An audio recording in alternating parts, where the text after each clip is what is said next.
You're watching Euronews now. I'm Takumbo Salako with your top stories. A delegation of MEPs is heading to Ukraine in a bid to de-escalate the crisis over Moscow's military build-up on its border. Back with reinforced support, Portugal's Socialist Party wins big in the country's general election with a surprise absolute majority in parliament. And 21 and counting. Rafa Nadal celebrates success at the Australian Open and sets a new record of Grand Slam men's titles.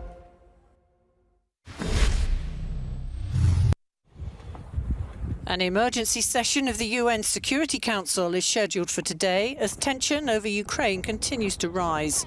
Diplomatic and financial pressure is being ramped up by the US and European countries on Moscow to deter any sorts of an invasion by its troops amassed on Ukraine's border. The US ambassador to the UN, Linda Thomas-Greenfield, has vowed to put Russia on the defensive at the meeting and to press for a clear explanation for the troop build-up. While there's been a steady stream of supportive visits by Western politicians to the Ukrainian capital Kiev, Canada's defence minister is the latest, Russia has denied posing a threat to Ukraine and says it wants mutually respectful relations with the United States. Taught by bitter experience, we don't want to remain in a position where our security is infringed daily. We want good, mutually respectful and equal relations with the United States, as with any other country in the world. Meanwhile, American and European countries are warning that a Russian invasion would trigger heavy sanctions, including actions against Russian banks that could severely undermine the Russian economy. In an attempt to show their support, a group of members of the European Parliament are in Ukraine today. They're on a two-day so-called fact-finding mission. They're not just visiting the capital Kiev, but also the eastern part of the country. Leading the group is the German MEP David McAllister, who chairs the European Parliament's Foreign Affairs Committee. He took to Twitter to say that this visit was part of an overall diplomatic effort to de-escalate the situation and the tensions between Russia and Ukraine. He said he'd be listening carefully to the Ukrainian people and showing as much solidarity as he could. Ahead of the visit, the European Parliament penned a resolution calling the military hostilities unacceptable and saying that if there would be an invasion, there would be a very high economic and political cost for Russia. Maeve McMahon, Euronews, Brussels. Antonio Costa has secured a new mandate as Prime Minister of Portugal after a sweeping victory in the country's parliamentary elections. His Socialist Party obtained an absolute majority in the 230-seat Portuguese parliament after securing nearly 42% of the vote. With the majority, the Portuguese people confirmed the centrality of the Socialist Party's programme as a programme of government, he said. We have a very clear mission: turn the page of the pandemic and mobilise all our energies to enable our country to progress. It was a poor result for Rui Rio's Social Democrats, who had been forecast to perform much more strongly.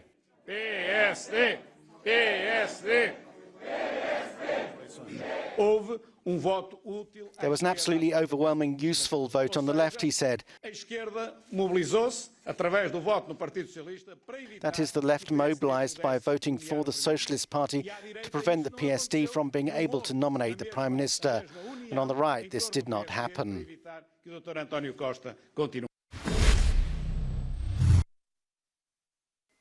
With just the overseas results still to come in, the Socialists have 42% of the vote, well clear of the Social Democratic Party on 29%. That translates into 117 deputies in the 230-seat parliament, above the 115-seat threshold needed for an absolute majority. The populist Chega party becomes Portugal's third largest with 12 seats.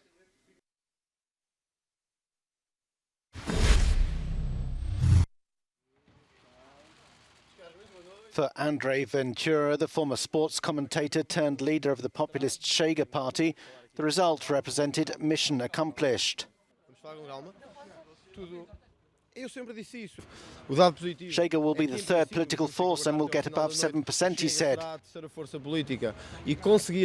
The less positive thing is that apparently Antonio Costa will renew a majority to be able to govern. I'd say we have some good news and some bad news.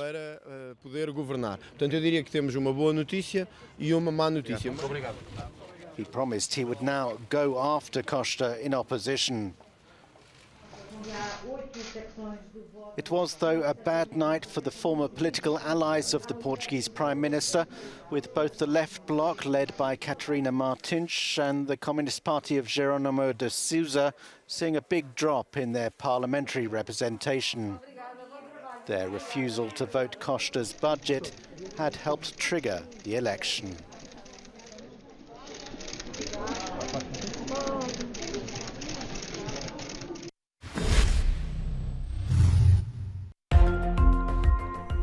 The US is appealing to North Korea to join direct talks with no preconditions about its nuclear and missile programs.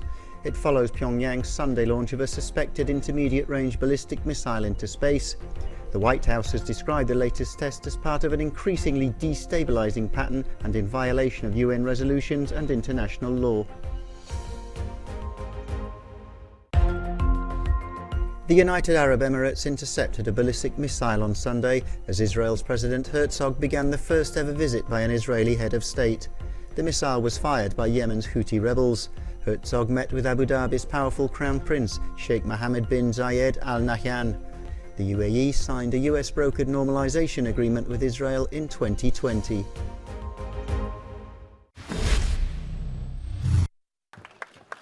Thousands of people turned out in Derry City, Northern Ireland, to mark the 50th anniversary of Bloody Sunday.